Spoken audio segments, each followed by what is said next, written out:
എൻ്റെ പേര് രാജേശ്വരി. ഞാൻ ഗവൺമെൻറ് HSS സർവീസ് സ്കൂളിലെ ടീച്ചറാണ്. എന്നെ ഈ സാറ് പരിചയപ്പെടുത്തുന്ന കല്യാൺ സാറാണ്. കാരണം ഞാൻ സ്റ്റുഡൻസ് പോലീസ് അക്കാഡമിയിൽ ചാർജ് വഹിക്കുന്ന ഒരു അധ്യാപികയും കൂടിയാണ്. അപ്പോൾ അവിടെ എല്ലാ ശനിയാഴ്ചയും ഇതുപോലെ മോട്ടിവേഷൻ ക്ലാസ്സുകൾ നടത്താറുണ്ട്. അപ്പോൾ എല്ലാ വർഷവും അപ്പോൾ ഇങ്ങനെ അപ്പോൾ ഞങ്ങൾക്ക് എല്ലാ വീട്ടിൽ വന്നപ്പോൾ ഞാൻ ചോദിച്ചു സാറിന് സാർ നല്ലപോലെ ക്ലാസ് എടുക്കും, എനിക്കറിയാം. അപ്പോൾ സാറിൻ്റെ ക്ലാസ് വേണമെന്ന് പറഞ്ഞപ്പോൾ സാറിനോട് സാറിന് സമയം കുറവാണ്, ഞാൻ ഒരാളെ പരിചയപ്പെടുത്തി തരാമെന്ന്. അങ്ങനെ എനിക്ക് നമ്പർ തന്ന് അന്നേരം തന്നെ സാറിനെ വിളിച്ചു സാർ സമ്മതിച്ചു. പിന്നെ ഒരു സ്കൂളിൽ മാത്രം കിട്ടിക്കൂടാ എന്ന് വിചാരിച്ചുകൊണ്ട് ഞാൻ അടുത്ത സ്കൂളിനെ കൂടെ വിളിച്ച് 2 സ്കൂളുടെ ചേർത്താണ് സാറിൻ്റെ ക്ലാസ് അറ്റൻഡ് ചെയ്തത്. സാധാരണ ഞാൻ സ്കൂളിൽ ക്ലാസ് വെച്ചത് 10 മിനിറ്റ് ഇരിക്കും. പിന്നെ ഞാൻ വേറെ ജോലികളുണ്ട്, കുറച്ച് നേരം കുട്ടികളെ അടക്കി ഇരുത്തി വെച്ചിട്ട് കുറച്ച് നേരം കേട്ടിട്ട് ഞാനങ്ങ് ക്ലാസ്സിൽ നിന്ന് ഇറങ്ങി പോവുകയാണ് ചെയ്തത്. പക്ഷെ സാറിൻ്റെ ക്ലാസ് കയറി ഇരുന്നതിന് ശേഷം 3 മണിക്കൂറിന് ശേഷമാണ് ഞാൻ അവിടെ നിന്ന് എഴുന്നേറ്റത്. കാരണം അത്രയൊക്കെ പ്രയോജനമാണ്.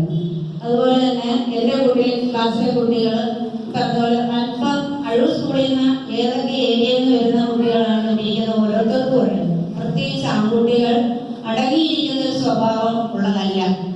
പെൺകുട്ടികൾ നമ്മൾ അടക്കിയിരുത്താൻ പറ്റും, പക്ഷെ ആൺകുട്ടികൾ അല്പം കോളനിയിൽ നിന്നൊക്കെ വരുന്ന കുട്ടികളായതുകൊണ്ട് കുറച്ച് ബുദ്ധിമുട്ടാണ്.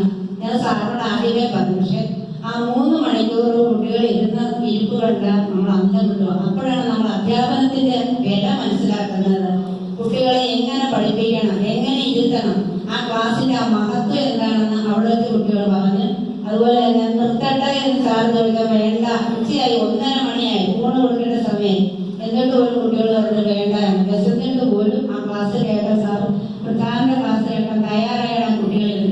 ഇതുപോലെ തന്നെ ഞങ്ങൾക്ക് നല്ലതെന്ന് തോന്നിയത് കൊണ്ടാണ് ഇപ്പൊ ക്യാമ്പ് നടക്കുകയായിരുന്നു. 3 ദിവസത്തെ ക്യാമ്പാണ്. അതിന് ബോയ്സ് ഹൈസ്കൂളിനും അമലഞ്ചേരി ഹൈസ്കൂളിനും കൂടെ ഒത്തിരി ക്യാമ്പ് നടക്കുകയായിരുന്നു. അങ്ങനെ ഞാൻ അവർക്ക് ഇൻട്രൊഡ്യൂസ് സാറിന് നമ്പറെല്ലാം കൊടുത്ത് സാറിന് വിളിച്ച് സാറിന് ക്ലാസ് എടുത്തു. അതുപോലെ തന്നെ തോന്നയ്ക്ക സ്കൂളുകാർക്കും കൊടുത്തു. ഇനി അപ്പൊ നമുക്ക് പ്രയോജനം ചെയ്യുന്ന നമ്മൾ മറ്റുള്ളവർക്ക് കൂടി കൊടുക്കണം. നമുക്ക് കിട്ടിയാൽ മാത്രം അല്ലെങ്കിൽ ഞങ്ങളുടെ സ്കൂളിൽ മാത്രം പോരാ എന്ന് കണ്ടതുകൊണ്ട് മാത്രമാണ് ഞാൻ മറ്റുള്ളവർക്ക് സാറന്മാരെ കൂടെ വിളിച്ച് നമ്പർ കൊടുത്ത്. സാർ പക്ഷെ നോ എന്ന് പറഞ്ഞില്ല. സാർ അത് നല്ലപോലെ കൈകാര്യം ചെയ്ത് അവരെനിക്ക് നന്ദിയും പറഞ്ഞിട്ടാണ് ഇരിക്കുന്നത്. പിന്നെ ഇനി ഞങ്ങൾക്ക് കൊണ്ട് ക്യാമ്പ് 23 സ്കൂൾ ചേർന്നൊരു ക്യാമ്പുണ്ട്. അതിനും സാറിനെ ഇൻട്രൊഡ്യൂസ് ചെയ്യുന്നുണ്ട്. ഞാൻ സാറിന് നേരത്തെ പറഞ്ഞിട്ടുണ്ട്.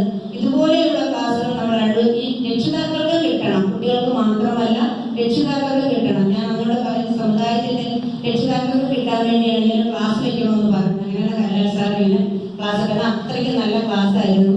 എല്ലാവർക്കും ഇത് പ്രയോജനം ചെയ്തു എന്ന് വിശ്വസിക്കുന്നു. ഇത്രയും പറഞ്ഞുകൊണ്ട് നിർത്തുന്നു. നന്ദി.